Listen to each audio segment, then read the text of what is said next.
అందరికి వస్తాయా? ఆ బాబుకి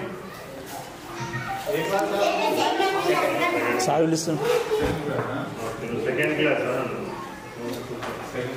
టేబుల్ 8 టేబుల్ ఎవరు మీరు 8 టేబుల్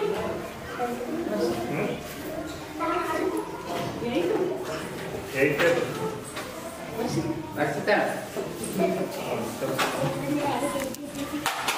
జోరుగా జోరుగా గుర్తు జోరుగా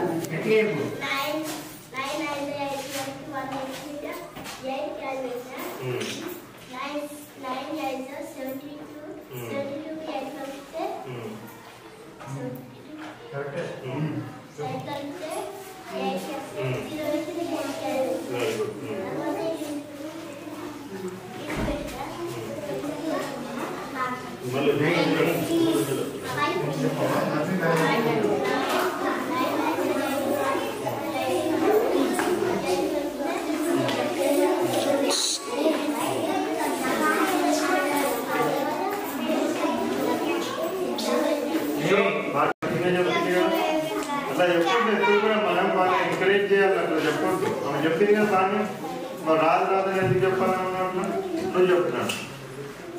నువ్వు చెప్పు మళ్ళీ 2 టేబుల్ చెప్పు. ఏ టేబుల్ వస్తుందో ఆ టేబుల్ నవ్య 9 వరకు అయినా కానీ పర్ఫెక్ట్ గా మధ్యలో అడిగితే చెప్పాలి. అదేనా 9 8 0 అని అనుకోండి. తక్కువ అట్లా చెప్పేయాల 9 9 అట్లా స్పీడ్గా అట్లా అంత ఎక్కువ ప్రాక్టీస్ చేసి ఎక్కువ వ్యాయామం చేస్తే అప్పుడు మీరు ఈ టేబుల్స్ ఎన్ని నెంబర్స్ ఇచ్చినా కానీ కూడా చేసేయచ్చు. ఇప్పుడు ఇక్కడ ఒక 10 నెంబర్స్ ఇచ్చిండ్రు అనుకోండి.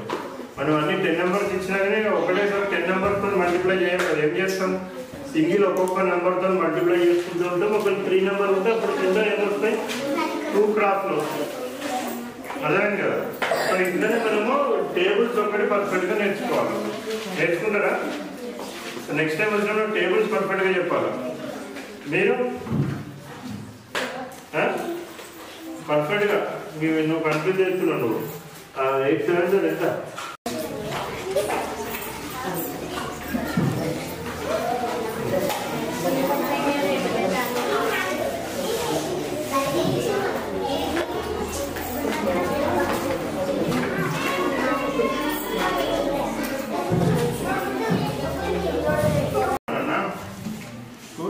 అమ్మా 2 టేబుల్ చెప్పు. 2 టేబుల్ చెప్పు. టైటింగ్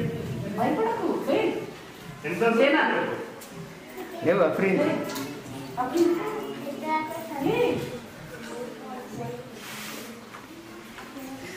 ట్రై చేయాలి. ఎంత వస్తుందా? తక్కువైనా ఏమన్నారు చెప్తారు. 8 టేబుల్ చెప్పునండి. ఏం కాదు. ఎంత వస్తుందో చెప్తున్నాను. ఎవరు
మీ దగ్గర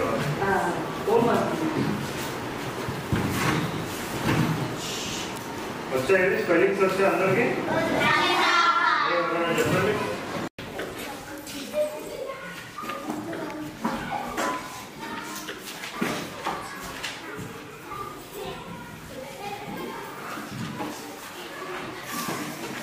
ప్లస్ 8 ఎంత 80. సో 0 ఇక్కడ పెట్టుకున్నాడు, ఇక్కడ 8 క్యారీ పెట్టుకున్నాడు. మళ్ళీ నెక్స్ట్ 9 9 81 ప్లస్ ఎంత ఇక్కడ ఎంత పెట్టిండు 89. సో ఇక్కడ 8901 వచ్చింది. తర్వాత మనము సెకండ్ చేసేటప్పుడు ఇక్కడ ఏం పెట్టుకోవాలా, ఇప్పుడైతే క్రాస్ మార్క్ పెట్టుకుంటాం. మన క్రాస్ మార్క్ అంటే 0 అన్నట్టు. సో ఇది పెట్టుకున్నాక నెక్స్ట్ మనం ఏ నెంబర్ పెట్టేయాలి 8 తోని. మళ్ళీ 8 9 72 అంటే 2 ఇక్కడ పెట్టుకున్నాడు, 7 క్యారీ పెట్టుకున్నాడు. మళ్ళీ ఇప్పుడు మనం ఈ పైన చూసుకోవాలి. 8 8 ప్లస్ 7 ఎంత 64 ప్లస్ 7 ఎంత 71. సో 1 ఇక్కడ పెట్టుకున్నాడు, 7 మళ్ళీ ఇక్కడ క్యారీ పెట్టుకున్నాడు. మళ్ళీ తర్వాత 8 9 72 ప్లస్ 7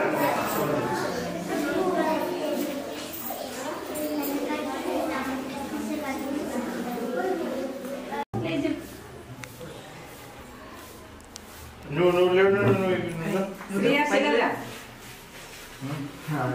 చెప్పు. ఇక్కడ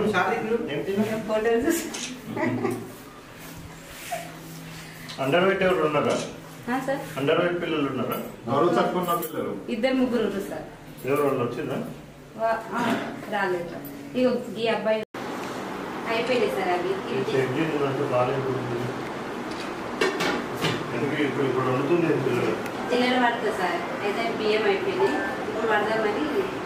ఇప్పుడు ఆడుతుంది అయిపోయింది సార్. అవి చిల్లర పట్టుకునే వెళ్తా, చిల్లర పట్టుకునే వెళ్తా సార్. వారం రోజుల కింద వచ్చేస్తాను.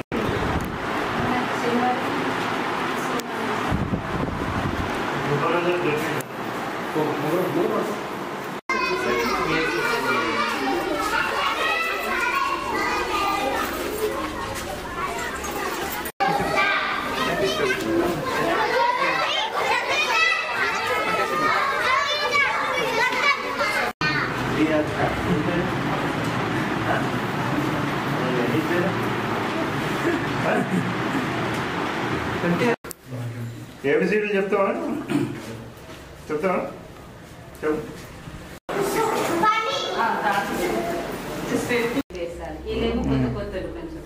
వన్ టూ త్రీ చెప్పు. పని ఎవరు చెప్తారు? శాలిత తను చాక్లెట్ ఇస్తా. చెప్పమ్మా ఏబిసిడీ చెప్పు. తను 1 lakh పడ్డోళ్ళు ఎంతమంది? 2 lakhs. ఇంకా మీకు రిటర్న్ లెవెల్ రాలేదు. తొందరగా చేపియండి. పేమెంట్ కూడా పడుతుంది కదా, తొందరగా చేపియండి. స్లో ఉందని వీళ్ళు చెప్పి ఇసుక ఎక్కడి నుంచి తెస్తుంది సార్? ఇసుక ప్రాబ్లం సార్. ఎంత ఎంత తెస్తుంది?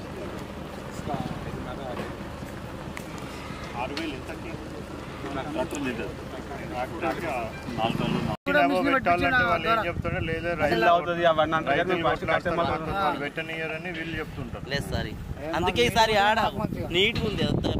మాకు బండ్లతో మాట్లాడుకోవడానికి అవగాహన వస్తుంది. ఎందుకంటే వాళ్ళు బండ్లు నిన్న అది ఎత్తినాకనే ఇది నిన్న ఎత్తినాకనే పోసిన నిన్న పోసింది. ఎల్లుండి అయితే దాని మీద వస్తే ఇంకా ఫుల్ క్లీన్ అయిపోతుంది కదా. ఇవన్నీ కూడా ఏముండవు.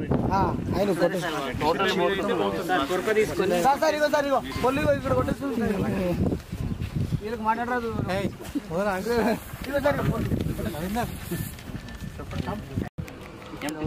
ఇప్పుడు వాళ్ళు ఎక్కడి నుంచి వస్తారు? వాళ్ళు అందులో పోతే ఇంకా మంచిది. ఇది కూడా ఇప్పుడు ఎక్కువ వీళ్ళు ఎత్తిపోతున్నారు కదా అన్న జీవికి. అప్పుడు ఎక్కడ ఇక్కడ ఎండబెడుతున్నా సార్. ఇది మీరు ఎటు ఎత్తి పోస్తున్నారు కదా, ఇదేనా ఇది? నాయే సార్. ఇది ఎత్తి పోస్తున్నారు కదా, ఇప్పుడు అది ప్యాడీ కింద ఉంది కదా, సో దాని మీద పోస్తే డైరెక్ట్ క్లీన్ కూడా అయిపోతుంది కదా. ఫుల్ ఉంటే అందులో పోస్తే ఇంకా ప్రజలకు అందరికి కూడా నమస్కారం. మన మెదక్ జిల్లా వ్యాప్తంగా కూడా సుమారుగా 498 ప్యాడీ ప్రొక్యూర్మెంట్ సెంటర్లను కూడా మనం వరి కొనుగోలు కేంద్రాలను ఏర్పాటు చేయడం జరిగింది. మరి ఆల్మోస్ట్ అన్నిట్లలో కూడా మనము ప్రారంభించుకోవడం జరిగింది. సుమారుగా ఒక 100 కేంద్రాల వరకు కూడా మనకి ప్యాడీ ఆ కేంద్రానికి వచ్చి ఉన్నది. బట్ చాలామంది కూడా రైతులు ఏంటంటే ఇప్పుడిప్పుడే కోతలు అనేది కూడా స్టార్ట్ చేసినారు. సో వాళ్ళందరూ కూడా తెచ్చి ఏంటంటే ఆ ప్యాడీ ప్రొక్యూర్మెంట్ సెంటర్ల దగ్గర అది ఎండబెట్టుకుంటూ ఉన్నారు. సో ఎవరికైతే మాయిశ్చర్ ఆల్రెడీ మన రిక్వైర్డ్ క్వాంటిటీ వచ్చిందో, సో ఆ మాయిశ్చర్కి తగ్గట్టు కూడా వాళ్ళందరికీ కూడా మనము టోకెన్స్ ఇవ్వడం జరుగుతుంది.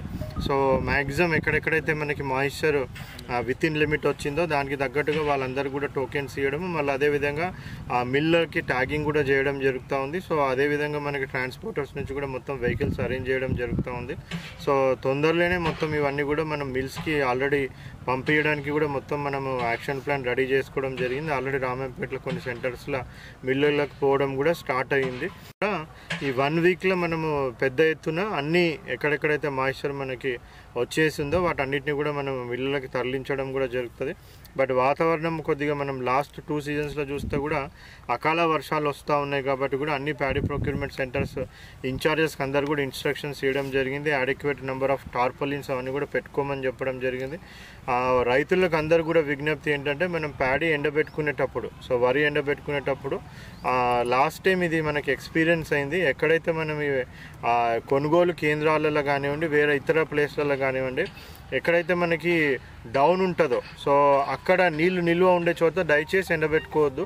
సో లాస్ట్ టైం కూడా మనం ఏం చేసినామంటే ఎక్కడైతే ఎత్తు ఉంటుందో ఎత్తుల్లో ఎండబెట్టుకున్న వాళ్ళందరూ కూడా వాళ్ళకి కొద్దిగా తడిచినా కానీ మళ్ళీ వారు ఎండబెట్టుకుంటే అది మొత్తం అంతా కూడా మళ్ళీ నార్మల్గా అయిపోయింది. బట్ ఎవరైతే డౌన్లో ఉంటారో సో ఆ పల్లెంలో ఉండేటట్టు డౌన్లో ఉండే దగ్గర ఎండబెట్టుకుంటే నీళ్ళు మొత్తం అంతా కూడా అక్కడనే పారి రావడం వల్ల కూడా పెద్ద ఎత్తున కూడా వాళ్ళకి వరి తడిచిపోయి కూడా నష్టం జరిగింది. సో ఎవరైతే ఎండబెట్టుకుంటూ ఉన్నారో మీరు ఏ ప్లేస్లో ఎండబెట్టుకున్నా కానీ కొద్దిగా ఎత్తు ప్రదేశాలలో ఎండబెట్టుకోవడము, కింద కంపల్సరీగా టార్పలిన్ వేసుకోవడము, మళ్ళీ మీరు రాత్రి కానీ ఎప్పుడైనా వెళ్ళిపోయేటప్పుడు ఆ టార్పలిన్ కూడా మొత్తం కప్పేసి టోటల్గా కూడా వెళ్ళే విధంగా కూడా కొద్ది కూడా మనకు ప్లేస్ ఉండి లోపల వర్షం నీళ్ళు వెళ్ళకుండా మనం చూసుకున్నట్టయితే మనకి తడిచిపోయి మొలకలు ఎత్తడం ఇటువంటి ప్రాబ్లం అంతా రాకుండా ఉంటుంది. సో మన సెంటర్ ఇన్ఛార్జెస్ కూడా ఉంటారు. బట్ మనం కూడా స్వతహాగా కూడా ఆ ప్యాడీ తడిసిపోకుండా వరిని మొత్తం కూడా కప్పి పెట్టుకోవాలనేసి కూడా వాళ్ళకి విజ్ఞప్తి చేస్తున్నాం. ఇంకొక మన జిల్లా వ్యాప్తంగా ఉన్న అన్ని సెంటర్స్లలో కూడా మనము ప్యాడీ టోటల్ కూడా మనం మిల్లకు షిఫ్ట్ చేయడం కూడా జరుగుతుంది. సో అది అందరు కూడా రైతులు దృష్టిలో పెట్టుకొని ఇప్పుడు ఇక్కడ మనం ఈ సెంటర్లో చూసినట్టయితే చాలా మట్టుకు కూడా క్లీన్ ప్యాడీనే వీళ్ళు FAQ ప్యాడీ ప్రకారంగానే అందరు చేస్తూ ఉన్నారు. మరి జిల్లాలో ఉన్న రైతులకు అందరికి కూడా విజ్ఞప్తి ఏంటంటే ప్యాడీ క్లీనర్స్ కూడా మనం అన్ని సెంటర్లకు కూడా ప్యాడీ క్లీనర్స్ ఇచ్చినాం. ఇప్పుడు కొన్ని సెంటర్లలో ఆటోమేటిక్ ప్యాడీ క్లీనర్స్ కూడా ఇస్తున్నాం.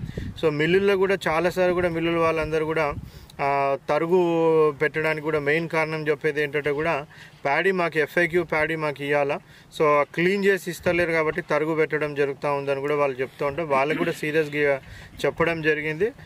మేము కంపల్సరీగా ప్యాడీ ప్రొక్యూర్మెంట్ సెంటర్ల దగ్గర తరుగు లేకుండా చూసుకోవడానికి మొత్తం FAQ ప్యాడీ అంటే క్లీన్ చేసిన ప్యాడీనే ఇస్తామనేసి కూడా చెప్పడం జరిగింది. మరి దానికి తగ్గట్టుగానే రైతులందరూ కూడా దయచేసి ప్రతి ఒక్కరు వేరే అన్ని డిస్ట్రిక్ట్స్లలో కూడా ఇది సిస్టమ్ నడుస్తూ ఉంది క్లీన్ చేసిన ప్యాడీ ఇవ్వడం.